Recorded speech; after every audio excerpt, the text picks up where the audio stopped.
नमस्कार। देखिए, सबसे पहले तो माँ देवी अहिल्या के चरणों में प्रणाम। और आज उनकी हिंदू कैलेंडर के मुताबिक जो है 226वीं पुण्यतिथि है। और मेरे ख्याल से सिर्फ आज नहीं, हमें हर दिन उनके जो आदर्श हैं, उनके जो कर्तव्य निष्ठा थी और जिस तरीके से वो कार्य किया करती थी, जिस भावना के साथ में, उस भावना को यदि हम अपने चरित्र में, अपने व्यवहार में, अपनी आदतों में थोड़ा सा भी शामिल कर लें तो हमारा जीवन खुशहाल हो जाएगा। हमारा भारत, मुझे ऐसा लगता है कि फिर से सोना की चिड़िया हो जाएगा। और हमारे आसपास का जो भी वातावरण है, सब उसमें जो जीव हैं, सब खुशहाल हो जाएंगे। और देखिए, आज हमने पुण्यश्लोक अहिल्याबाई शो में देखा कि जो माँ देवी अहिल्या सच बोलती हैं और सत्य के लिए ही कार्य करती हैं, उसका परिणाम कैसा निकलता है।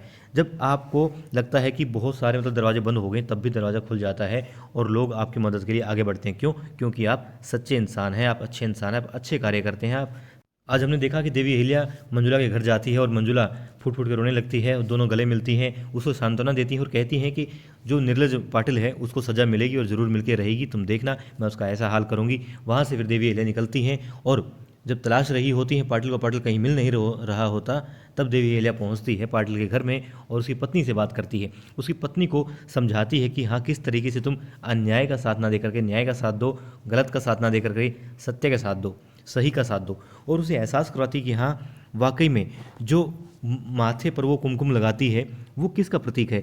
एक अच्छे सौभाग्य का प्रतीक है। और यहाँ पर देवी अहिल्या कहती है, अगर वही सौभाग्य जो है किसी का दुर्भाग्य बन जाए तो तुम्हें उसका साथ नहीं देना चाहिए। और उसकी समझ में जो है, यानी कि जो पाटिल की पत्नी है, उसकी समझ में बात आ जाती है। वो देवी अहिल्या का साथ देने को तैयार हो जाती है और बता देती है कि पाटिल कहाँ पर है। और महल के अंदर मंगला गौरी की जो है पूजा की तैयारियां चल रही होती हैं, खेल उत्सव जो है आरंभ हो चुके होते हैं। और देवी अहिल्या कहाँ गई है ये तो नहीं पता होता, मगर कहीं महल से बाहर है, ये शक पक्का होता है द्वारकाबाई साहिब को। इसीलिए वो बार बार उगलवाना चाहती है। उसे पता था कि किसी भी तरीके से जो है हरकुबाई तो बताएंगी नहीं, क्योंकि वो तो जो है देवी अहिल्या और गौतम भाई साहिब की पक्कम पक्की वाली साथी है, वो नहीं बताएगी। मगर वो चाहती है किसी तरीके से उगलवा लिया जाए गौतम भाई साहिब से। और यहाँ पर वो खेल खेल में गौतम भाई साहिब से पूछती रहती है कि मुझे लगता है आप कहीं और देख रही हैं, आपका ध्यान खेल में नहीं है। और वाकई में यहाँ देवी अहिल्या की मौजूदगी नहीं थी, गैर मौजूदगी थी। और वो चाहती थी कि वो बस दरवाजे से अंदर आ जाए, बस दरवाजे से अंदर आ जाए। इसलिए गौतम भाई साहिब का जो पूरा ध्यान था वो खेल की बजाय दरवाजे पर ही था, नज़रें उनके दरवाजे पर थी।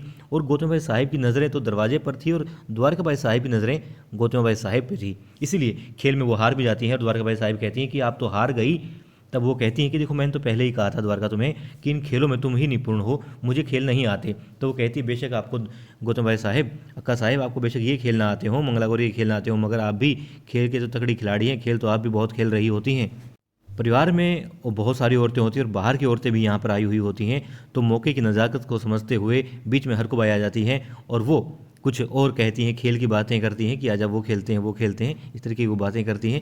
और वहाँ से जो मामला था उसको सुलटा देती हैं। मगर द्वारकाबाई मानने वाली नहीं थी, वो चाहती हैं कि पता लगाया जाए। वो अपनी सीताबाई को बुलाती हैं, मगर सीताबाई कहती है, मुझे नहीं पता करना कि देवी अहिल्या कहाँ है कहाँ नहीं है, मुझे तो खेल में ध्यान देना, कितना मज़ा आ रहा है खेलने में, देखो मैं जीत के दिखाऊंगी, मैं ये करूँगी, मैं वो करूँगी, इस तरह की बातें करती हैं। और वो सोचती है, कहाँ किस बेवकूफ़ से पाला पड़ गया, ये सीता तो किसी काम की नहीं है। ये कहती है मैं रानी बनूंगी, कहाँ से रानी बनेगी, रानी वाले काम तो है ही नहीं, बस खेल दिख जाए, हंसी मजाक दिख जाए, खुश हो जाती है, उसी में बहल जाती है। गुन्नू जी भी इसी की तरह हैं, बिल्कुल चिकने घड़े हैं वो भी, उनका ध्यान कुछ रहता ही नहीं, अपने ही करनी होती है, उनको कितना ही समझा लो कोई फर्क नहीं पड़ता। वो राजा बनाना चाहते हैं, रानी बनाना चाहती हैं, मगर काम कोई भी नहीं करता ढंग का। अब द्वारकाबाई साहिब की नज़र पड़ती है रकमा बाई पर, सभी खेल में मस्त होते हैं। हालांकि गौतम बाई साहिब की नज़रें सिर्फ दरवाजे पर टिकी होती हैं, मगर द्वारकाबाई साहिब देख लेती हैं कि हाँ, रकमाला खड़ी है। और रकमा को कहती है कि देवी अहिल्या कहाँ है, उसे बुला लाओ, वो पूजा कर रही है, ठीक है, बहुत देर हो गई, सभी स्त्रियाँ जो है उसकी वेट कर रही हैं। वो कहती है, सच कहूँ तो देखिए, मुझे तो लगता है कि वो है ही नहीं यहाँ पर। रकमा की बात सुनकर वो कहती है, अच्छा, तुम जो गौतम भाई साहिब ने बात कही है, तुम उस पर संदेह जता रही हो, तुम उसको झूठ मान रही हो।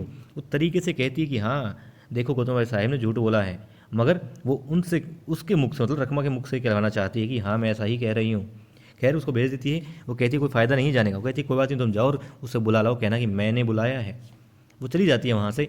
और अब देखिए, कमाल की बात अब होती है कि देवी अहिल्या के समझाने से समझ जाती है जानकी, जो पाटिल की पत्नी हो, बता देती है कि पाटिल कहाँ पर है। वो बताती है पाटिल गांव के दक्षिण में एक हनुमान जी का मंदिर है, वहाँ छुपा हुआ है। देवी अहिल्या वहाँ पहुँच जाती है और जो भी प्रसाद आता है मंदिर में भगवान को भोग लगाने के लिए, पाटिल उसको उठा कर खाने ही वाला होता है। तभी देवी अहिल्या रोक लेती है। वो कहती है, एक पाप और मत करो पाटिल तुम। और फिर वो पाटिल हैरान हो जाता है, परेशान हो जाता है कि कैसे पता चला छोटी रानी आपको यहाँ पर, आप यहाँ कैसे आई, मैं कब से छुपा बैठा था, किसी को नहीं पता था, आपको कैसे पता चला। वो कहती, किसने बताया आपको।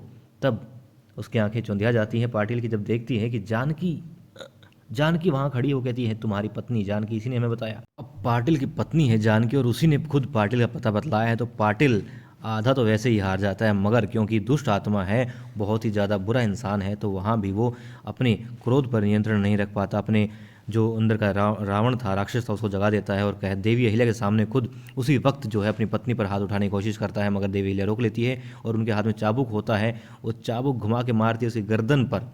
और एक तो चारों तरफ से जो है सिपाहियों ने घेर रखा होता है, कुछ ने भाले अपने हाथ में ले रखे होते हैं, जैसे पता नहीं कितना बड़ा अपराधी है और वो मतलब सामने से गोलियां चलाने वाला है। मगर हिम्मत तो देखी उस इंसान की, वो देवी अहिल्या के वहाँ होते हुए भी अपनी पत्नी पर हाथ उठाने की कोशिश करता है और देवी अहिल्या चाबुक के साथ उसके गले पर वार करती है। और देवी अहिल्या सिपाहियों से कहती है कि जानकी को यहाँ से ले जाओ, क्योंकि वो उसकी पत्नी के सामने उसका अपमान नहीं करना चाहती थी। अपमान तो खैर उसकी कोई इज्जत तो थी ही नहीं, सम्मान तो था ही नहीं, मगर देवी अहिल्या मतलब ऐसा लग रहा था जब गले में वो होता है ना, चाबुक होता है, तो जैसे कुत्ता हो कोई, वाकई में यही नज़ारा नज़र आ रहा था। बस वो ये आवाज़ नहीं थी वहाँ पर, बाकी सब था, बिल्कुल कुत्ता बना हुआ था। और अब उस कुत्ते के साथ में क्या करेगी देवी अहिल्या, देखने वाली बात है।